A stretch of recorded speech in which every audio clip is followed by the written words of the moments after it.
The wrong number saved my life. I didn't know that when I sent the text. I didn't know it as I sat on the cold bathroom floor at 1:17 in the morning, trying to take shallow breaths because every full breath felt like a knife twisting beneath my ribs. The apartment was silent now.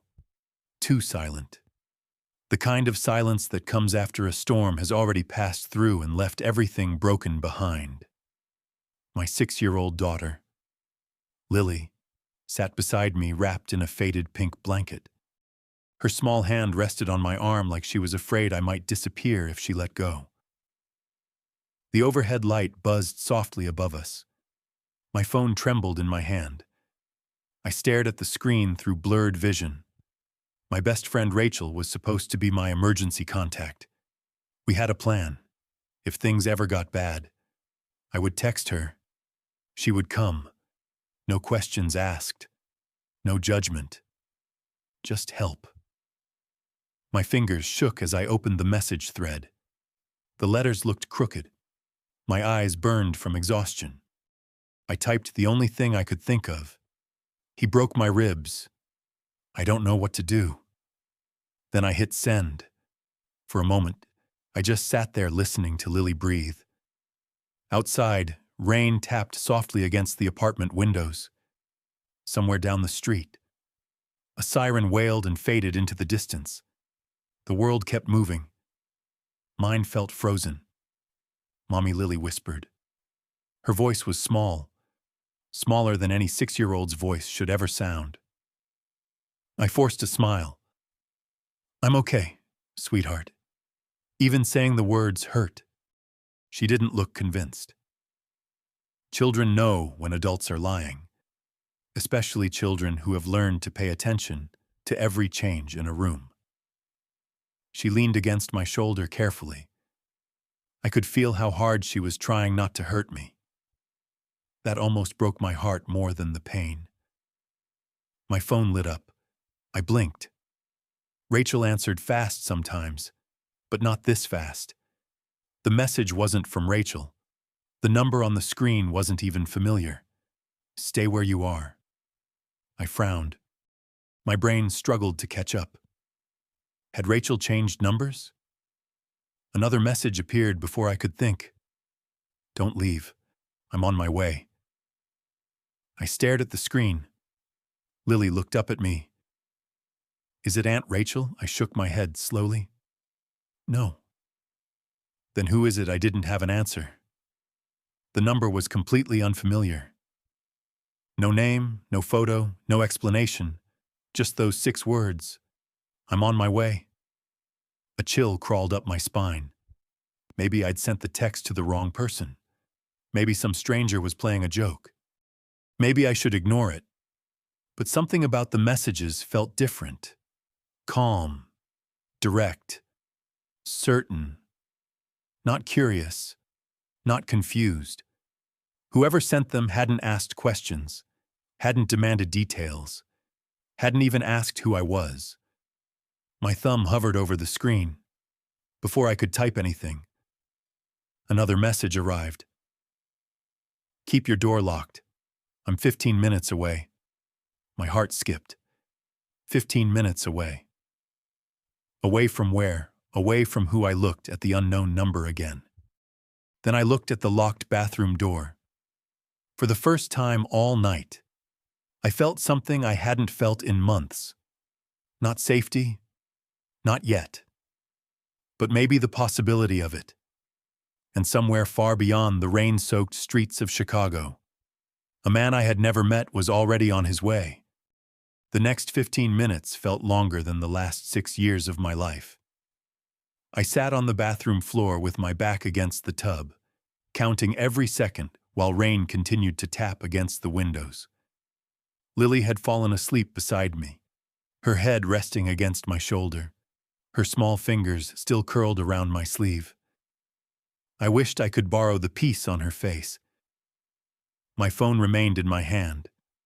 I checked the screen every 30 seconds even though no new messages appeared. Whoever the stranger was, he had gone silent after saying he was on his way. That should have made me feel foolish. Instead, It made me nervous. People made promises all the time. Most of them never kept them. I knew that better than anyone. A sudden pair of headlights swept across the bathroom window. My heart jumped. I froze and listened. One vehicle, then another, then a third. The faint sound of engines echoed through the parking lot outside my apartment building. Chicago never really slept. But this felt different, controlled, deliberate. I carefully stood, wincing as pain flared through my side. Walking to the living room felt like crossing a football field. Every step reminded me how exhausted I was. I peeked through the blinds. 3 black SUVs sat along the curb below. Their headlights reflected off the wet pavement like pools of gold. Men stepped out wearing dark coats despite the rain. Not police, not paramedics. Something else. One of them opened the rear passenger door of the center SUV. Then he stepped back. The man who emerged did not rush. He moved with calm confidence, like someone who had never once questioned whether he belonged wherever he happened to be standing. Even from 3 stories up, I could feel it. Authority. The kind that did not need to announce itself. He looked up toward the building, straight toward my window. My breath caught. There was no way he could see me through the rain and darkness. Yet somehow it felt like he could. My phone vibrated. I nearly dropped it. The same unknown number. I am outside. Stay inside until I reach your door. My pulse hammered. I typed back before I could stop myself. Who are you? The reply came immediately. Vincent Moretti. I stared at the name. It meant nothing to me. Another message appeared. More important question. Are you safe right now? Safe? The word felt strange, like a language I had forgotten. I looked around my apartment. The faded couch. The unpaid bills on the kitchen counter. The toy blocks scattered near the television. Lily's tiny sneakers beside the door. For years I had measured safety by whether a day ended quietly. Suddenly that seemed like a very low standard. I typed a single word. No. 3 dots appeared instantly. Then another message. Understood. Less than 60 seconds later. A firm knock echoed through the apartment. Not loud, not aggressive, just certain. My heart raced as I walked toward the door. Through the peephole I saw a tall man standing alone beneath the hallway light. Dark hair, gray overcoat, calm green eyes. He was holding a small white stuffed rabbit, the same kind Lily carried everywhere. When he spoke, his voice was low and steady. Emily, I am here for you and your daughter. And for the first time that night, I believed someone truly was. For a few seconds, neither of us moved. My hand rested on the deadbolt while I stared through the peephole at a man who looked completely out of place in my hallway. The building was old. The carpet was stained. One of the ceiling lights flickered every few seconds. Yet Vincent Moretti stood there, as if the entire floor belonged to him. The stuffed rabbit in his hand somehow made the picture even stranger. Lily appeared beside me, rubbing sleep from her eyes. Mommy, who is it? I looked down at her. I did not know how to answer. Finally, I unlocked the door and opened it a few inches. Vincent did not step forward. He did not try to force the conversation. He simply waited, up close. He looked a little older than I had expected. Mid-30s, maybe. Calm green eyes. Dark hair touched by rain. A face that revealed almost nothing. You came, I said quietly. You asked for help. He replied, as though that explained everything. I glanced down the hallway. 2 men stood near the elevator. Another stood by the stairwell. None of them looked at me directly. They were watching everything else. Vincent noticed where my eyes went. They are here for security, nothing more. Security. The word should have alarmed me. Instead, it made me feel unexpectedly relieved. He lowered the stuffed rabbit toward Lily. I saw this in a gas station on the way here. I thought she might like it. Lily hesitated before taking it. "Thank you," she whispered. Vincent gave a small nod. Then his attention returned to me.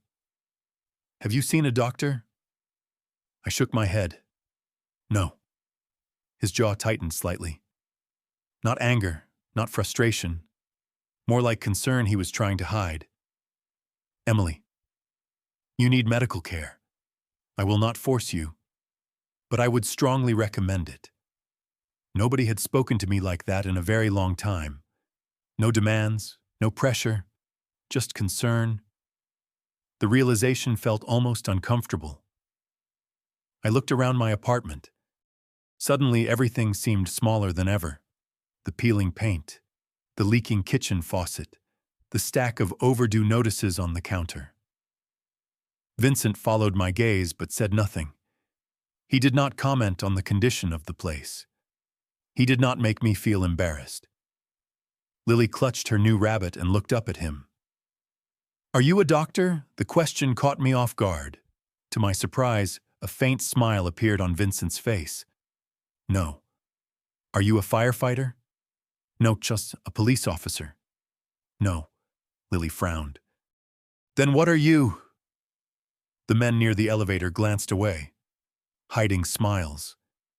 Vincent seemed to think about the question seriously. Finally, he crouched down to her level.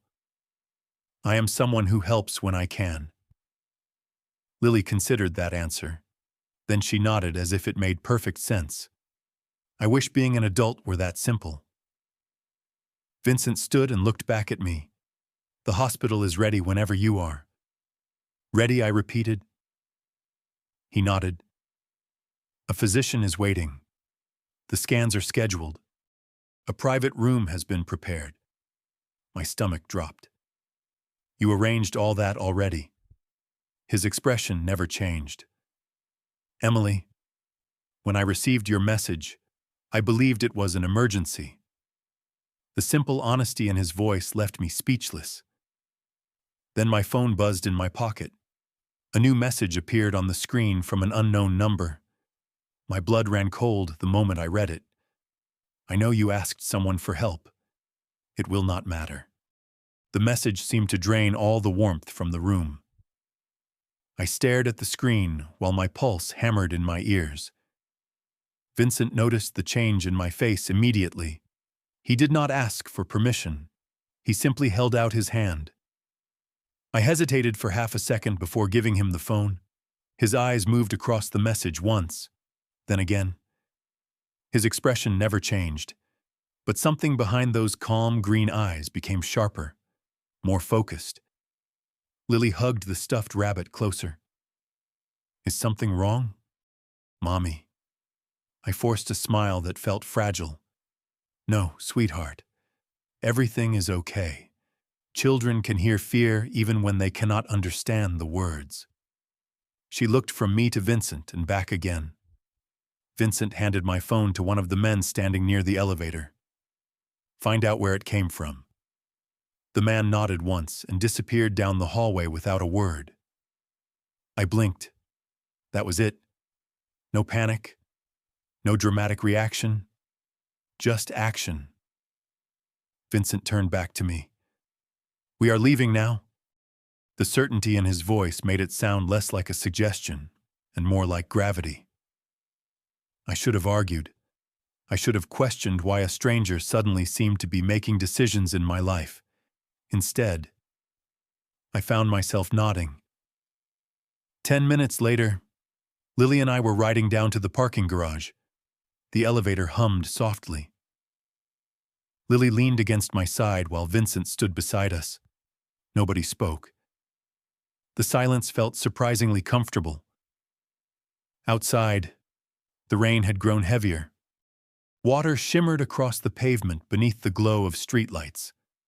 One of the SUVs waited with its rear door open. As we approached, Lily tugged gently on Vincent's sleeve. He looked down. "Are you rich?" she asked. I nearly choked. Vincent stared at her for a moment. Then a faint smile appeared. "I suppose that depends on who you ask." Lily nodded thoughtfully. "My teacher says rich people have big houses." Vincent considered this. "Then your teacher is probably correct. Do you have a big house?" "A few of them." Lily's eyes widened. I could see the exact moment she decided Vincent was the most interesting person she had ever met. The ride across the city felt unreal. Chicago lights blurred past the windows while rain streaked across the glass. I watched the skyline drift by and wondered how my life had changed so completely in less than an hour. Vincent sat across from us. Occasionally his phone buzzed. Each time he glanced at the screen and typed a brief reply. His attention always returned to us. Not his business, not his calls. Us. 22 minutes later, we pulled beneath the covered entrance of a private medical center. The building looked more like a luxury hotel than a hospital. Staff members were already waiting. They greeted Vincent by name. Not Mr. Moretti, not Sir. Vincent. Respect filled every voice. As a nurse, I had spent years around doctors, administrators, and executives. I recognized influence when I saw it. This was something far beyond influence. Before I could ask a single question, a physician approached carrying a tablet. "Emily Parker, we are ready for you." Vincent stepped aside to let them help me. Then Lily slipped her small hand into his, completely without hesitation. I saw surprise flash across his face. So did he. And for the first time since this strange night began, Vincent Moretti looked genuinely unprepared. The examination room smelled faintly of antiseptic and fresh coffee. Soft lighting replaced the harsh fluorescent glare I was used to seeing in most hospitals. Everything felt quiet, controlled, almost unreal. The physician reviewed the scans while I sat on the edge of the bed, trying not to think about the cost of any of it. People like me did not come to places like this. We worried about insurance deductibles and overdue utility bills. We did not arrive in private SUVs escorted by men in tailored coats. A gentle knock came at the door. Lily peeked inside first. Vincent stood behind her. The sight made me smile despite myself. Somehow my daughter already acted as though she had known him for years. The physician cleared his throat. "The injuries will heal with proper care and rest. That is the important part." Relief washed through me so quickly my eyes burned. For the first time in weeks, maybe months, I felt like I could finally take a full breath without fear of what tomorrow might bring. After the doctor left, silence settled over the room. Vincent stood near the window overlooking the city. Rain continued to fall beyond the glass, turning the lights of Chicago into shimmering streaks of gold and silver. Lily climbed into a chair with her stuffed rabbit and promptly fell asleep. Children had a remarkable ability to trust the world after surviving difficult days. I envied that. Vincent was reading something on his phone when his expression hardened slightly. Not anger, concentration. He noticed me watching. "What is it?" I asked. He slipped the phone into his pocket. "Nothing you need to worry about tonight." That answer only made me more curious. "Vincent, who are you really?" The question hung between us. He looked toward the sleeping child before answering. "Someone with resources." That was not an answer. It was an avoidance. Yet somehow it felt honest. I studied him carefully. Expensive watch, tailored coat, quiet confidence, men who followed instructions the second he spoke. Everything about him suggested power, the kind ordinary people never touched.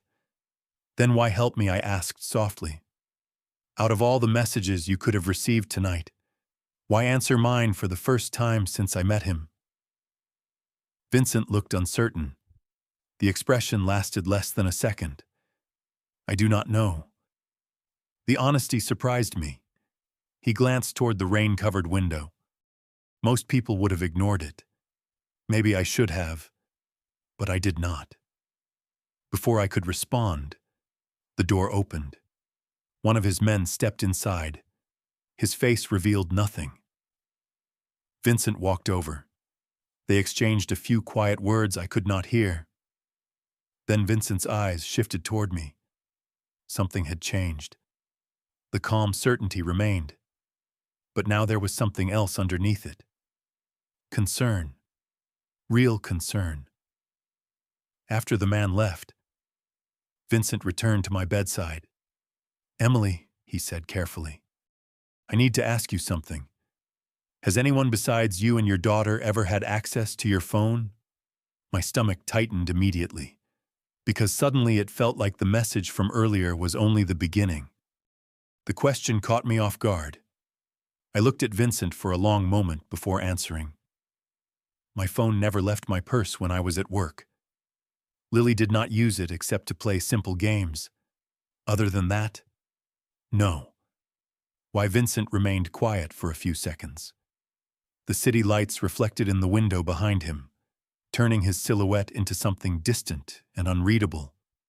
Finally, he sat down across from me. Because the message did not come from someone guessing. It came from someone who knew you had reached out for help. A chill spread through my chest. That is impossible. Vincent shook his head slowly. I do not believe in impossible. Only information we have not found yet. I glanced toward Lily. She was still asleep in the oversized chair, hugging the stuffed rabbit against her chest. Seeing her peaceful face made the fear worse somehow. Children should not have to live inside other people's problems. Yet Lily had spent years adapting to situations no child should ever understand.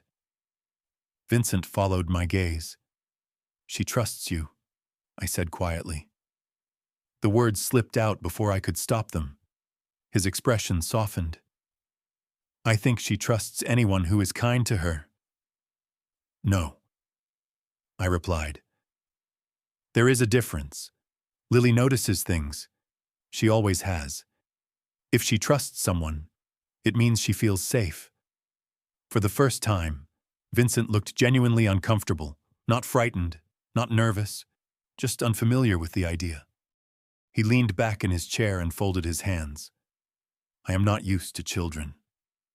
I laughed softly despite everything. That much is obvious. The corner of his mouth twitched upward. A small victory. Another knock sounded at the door. The same man from earlier entered carrying a tablet. Vincent stood immediately. They moved to the far side of the room. Their conversation remained quiet, but I noticed Vincent's shoulders become more rigid with every passing second. When the man finally left, Vincent remained standing near the window. What is it now? I asked. He turned toward me. We found where the message originated. My stomach tightened. And Vincent hesitated. It came from less than 2 miles from your apartment. The room suddenly felt smaller. Less than 2 miles. Whoever had sent the message was close. Much closer than I wanted to imagine. Vincent walked back toward me. Emily, I need you to listen carefully. Until we understand what is happening. You and Lily will not be returning home. The certainty in his voice left no room for argument. I should have protested. I should have demanded answers. Instead, I found myself asking a different question entirely. Where will we go? Vincent looked at the sleeping child, then back at me. Somewhere nobody will think to look. Then his phone vibrated. He glanced at the screen, and for the first time since I met him, I saw real surprise cross his face.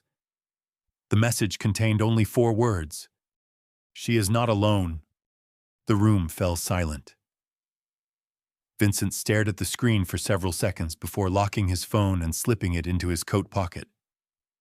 I knew that look. Not because I understood him yet, but because every adult who carried responsibility wore the same expression when something complicated became even more complicated. Lily stirred in her sleep, hugging the stuffed rabbit closer. The sight seemed to pull Vincent back into the room.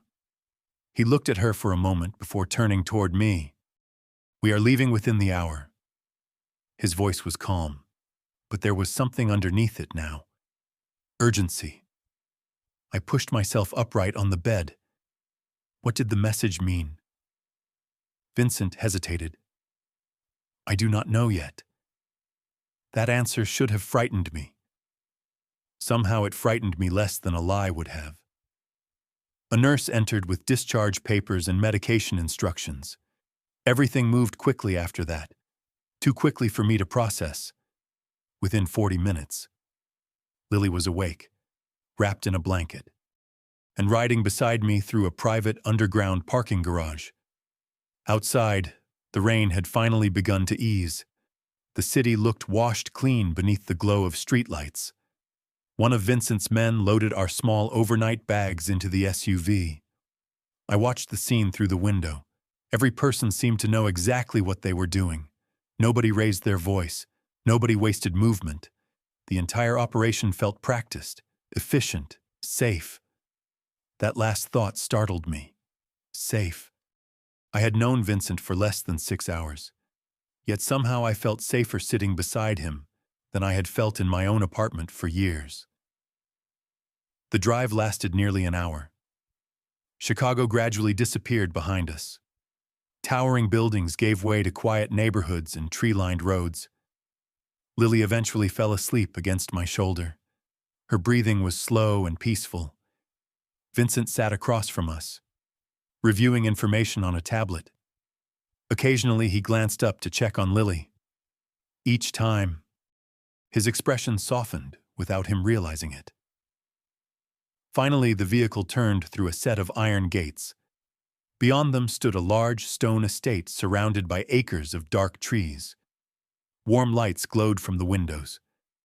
The house looked less like a mansion and more like something from another era. Old money, old history. The SUV rolled to a stop beneath a covered entrance.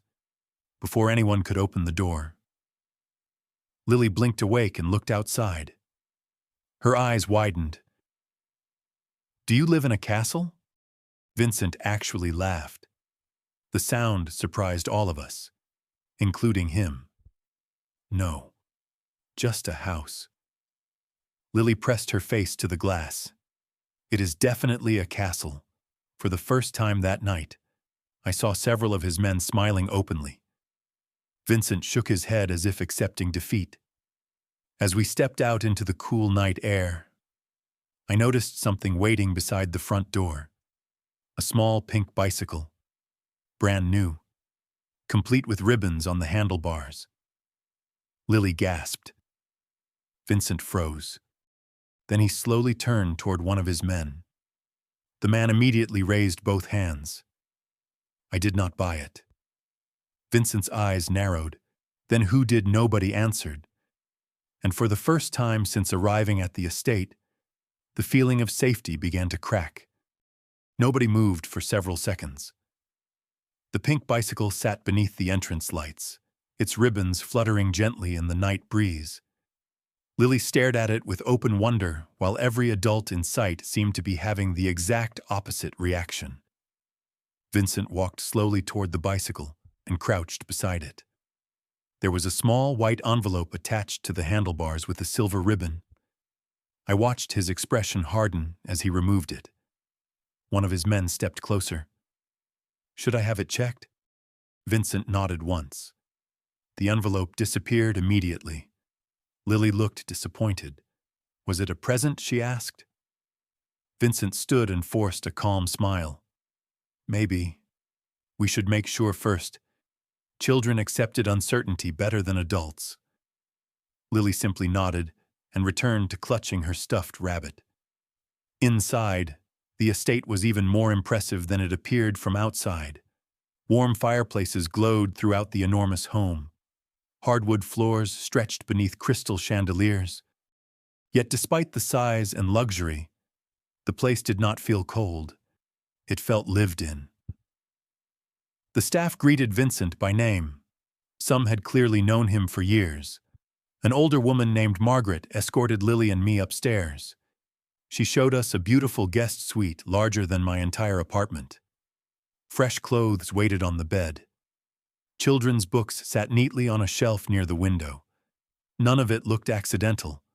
Someone had prepared for our arrival with remarkable speed. After Lily fell asleep, I stood by the window overlooking the estate grounds.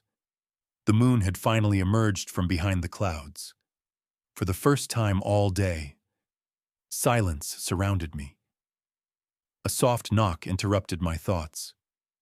Vincent stood outside the room holding 2 mugs. One smelled like coffee. The other smelled like tea. I guessed which one was mine immediately. "How did you know?" I asked. He handed me the tea. "You looked like someone who drinks tea when life becomes difficult."